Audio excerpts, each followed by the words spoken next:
据媒体报道称，近日中俄两国国防部长签署了一份重量级的合作发展路线图，中俄罗斯将在2021年至2025年内在军事方面进入更深层次的合作。其实我们都知道，相对来说，我国的军事武器与俄罗斯是有一定差距的，而俄罗斯由于经济相对来说没有那么发达，与我国的关系现在也更加的紧密。所以在俄罗斯看来，基本上所有先进的武器装备都是可以卖给中国的。那么现在俄军还有哪些先进的武器是我国可以去进行采购的呢？首先，我们不能像印度这个冤大头一样，看到什么好的武器装备就一个字买买买，也不管有没有用，到最后既没有生产这种武器的能力，又搞不清楚这种武器的技术。要知道，购买外国的先进武器装备是要有全盘的考虑，既要符合我军作战需要，更是要迅速的吸收和掌握这种武器装备的技术，甚至在以后我国能够研发出更为先进的武器装备。那我们就来看看俄军自己所装备的最为先进的武器。空军作为现今世界最为重要的力量，甚至有人曾说过，谁掌握了制空权，谁就掌握了战场上的主动权。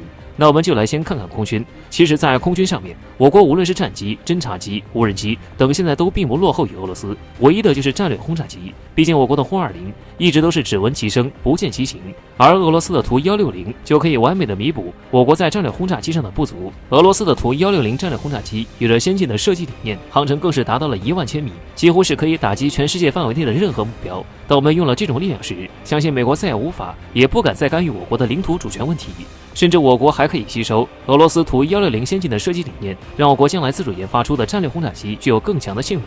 再来看看海军，从我国与俄罗斯海军相对比，其实我国的海军常规水面舰艇已经超过了俄罗斯。俄罗斯在海军上能吸引我们的就是核潜艇技术，毕竟核潜艇技术是全世界最为先进的技术，而我国在这方面起步比较晚，美国和俄罗斯都领先我们不少。如果能够买到俄罗斯最为先进的攻击型核潜艇和战略导弹核潜艇，将会让我国核潜艇的技术突飞猛进，迅速拉近我们与美军间的差距，同时对我国自主建设的核航母也有参考和借鉴的价值。最后，陆巡最令我们眼馋的就是俄罗斯的 S500防空系统，这是俄罗斯最为先进的防空导弹系统，防御射程最远达600千米，只要我国在沿海上放一些，甚至可以防御到整个台湾和台湾海峡。当然，这些先进的武器装备在俄罗斯都是宝贝疙瘩，不会那么容易的就卖给我国。但是只要我国在贸易上拿出更多的好处和资金去和俄罗斯谈，甚至提出与俄罗斯联合研制新式武器，总会将这些技术掌握在手中的。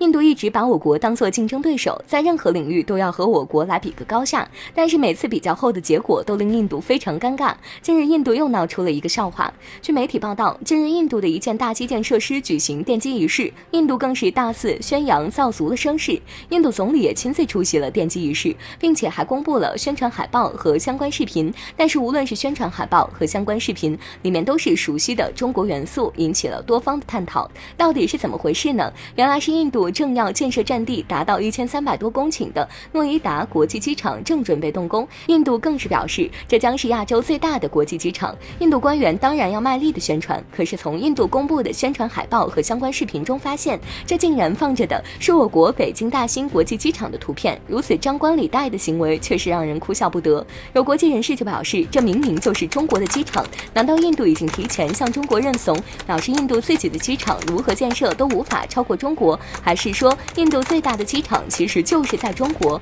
印度果然还是那个神奇的国家。其实大家都明白，这肯定又是印度失误的操作，毕竟印度的基建工程一般来说都是边造边看，估计机场的设计图肯定还是没画好的，只能随便先从网上找个图来凑，毕竟印度不能让自己的国民失望不是？也怪我国把自己的机场建设太美观和大气了，不然印度也不会用我国机场的图片做宣传海报和视频了。看来印度还真的挺会整花活的。但是从印度官员这样的举动就可以看出印度做事不靠谱的程度。还好这没有造成多大的损失，最多只是让印度又一次成为国际上的笑谈。而印度军方更为离谱，就不说这些年印度多少飞行员的失误导致无数的战斗机坠毁，甚至印度飞行员在战斗中还可以按错键把50枚炸弹射向了自家的机场，导致印军近40人被炸死。所以这或许都是印度的常规操作了。印度好像也从来没有在这些失误中吸取教训，变得稍微的的沉着稳重一点，还是这样的盲目自大、无所畏惧。或许这就是印度人的天性吧。有印度网友对此事就非常的气愤，甚至愤怒地表示：我的天哪，印度最大的机场竟然在中国，印度政府什么时候能把这个坏毛病给改掉？官员们都是这样的粗心，整个印度又何尝不是呢？就这样还想超越东方的中国，果然只能去做梦了，因为在梦里啥都会有的。确实，印度用这样的态度还想超越我国，简直就是在痴人说梦。不过如今全世界的局势如此的紧张和复杂，偶尔印度有这样搞笑行为，也可以为紧张的国际局势增加一些轻松感，这也能算印度为国际和平做出的一丝贡献吧。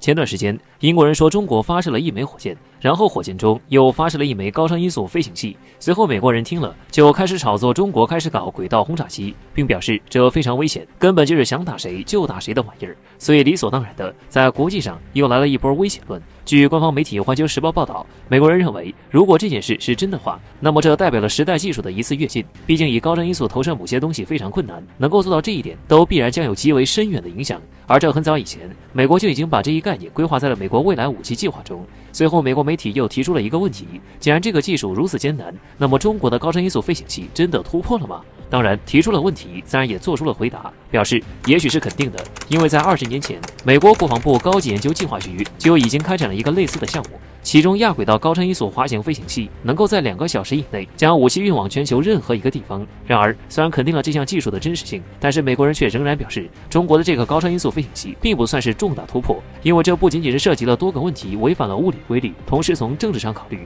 还会造成战略上的不稳定。因此，最后在2004年，美国国会暂停了这个项目。也就是说，美国人从曾经的经验来看，中国这个技术或许突破了，但必然不是什么重大突破，因为美国没有成功做到的事，中国自然不能做到。虽然我们早前就辟谣过，有关于之前那次试射所谓的高超音速飞行器发射导弹一事，其实真正的身份应该是航天器，而不是被美国炒作起来的高超音速飞行器。但美国如此认为，美国做不到的事，中国也做不到，就有点不知所谓了。毕竟这可已经有了实际的例子。就说高超音速武器这件事吧，当年就是美国率先提出来的，甚至直到现在，中俄两国的高超音速武器列装的越来越多，美国却依然没有正式列装，这又何尝不是中国做到了美国没有做到的事呢？那么这次中国难道不能又一次做到美国没有做到的事吗？这个答案很明显，毕竟随着中国在科研领域投入的越来越多，论文发表的越来越多，敢一超二的领域越来越多，做到美国没有做到的事，绝对不会只发生1次2次。所以美国这明显就是酸了，即便这次试射的不是高超音速飞行器，却明显是美国自己没有做到的一种技术之一，不然美国怎么不知道这是什么呢？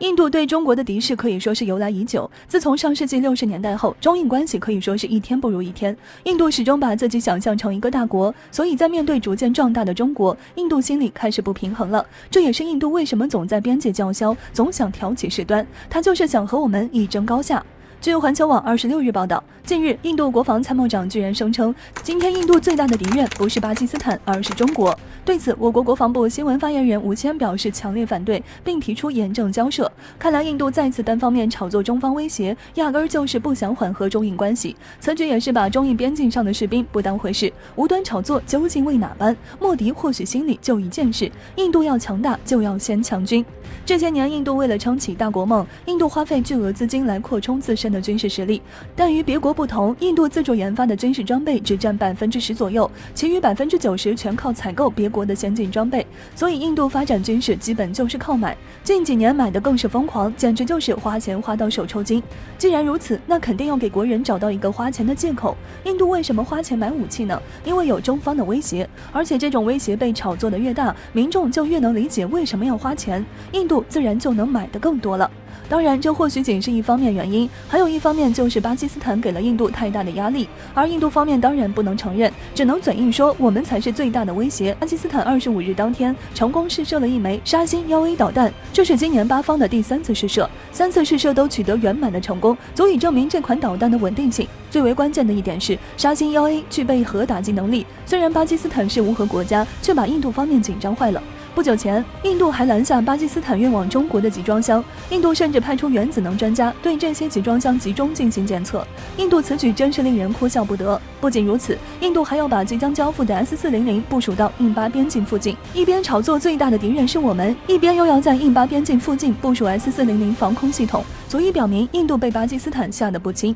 因为印度不能喊最大的敌人是巴基斯坦，印度只能喊最大的敌人是中国，不然买武器花了那么多钱，怎么跟民众交代？当然，叫嚣归叫嚣，印度胆敢还有更过分的举动，即使我们不出手，巴铁的沙星 U-A 导弹也能给予印度重创。只是不知印度有没有想过，巴铁试射导弹都能让印度惶恐不安，那印度何以来的底气跟我们叫嚣呢？只能说印度的脑回路确实清奇。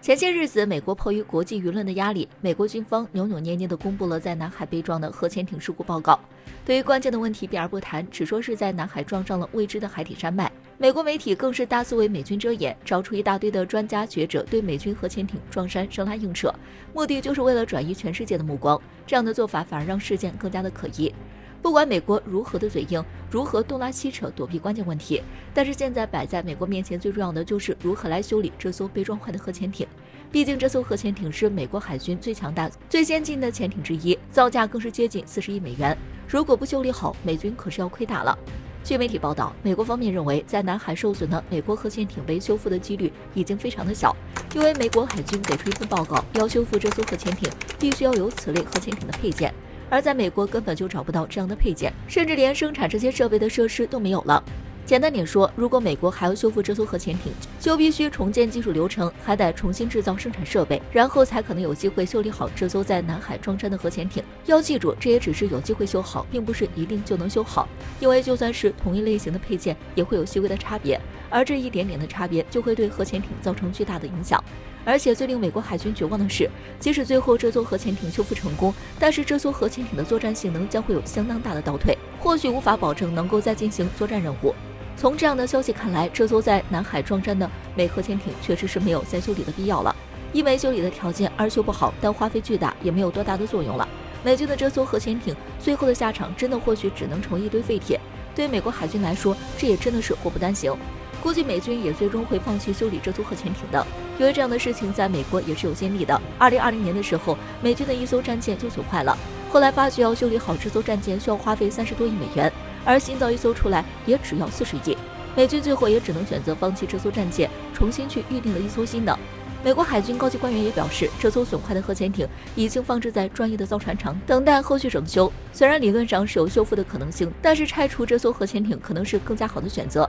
美国这次损失如此巨大，这也是美国这些年来到处肆意妄为的结果。如果美国还是继续打着自由航行的旗号，到处派遣军舰和潜艇到别人国家的海域进行挑衅，相信在将来美国的军舰和潜艇会发生更多的撞山事件。到时候美国海军的损失可能就不止1艘2艘军舰、潜艇这么少的数量了。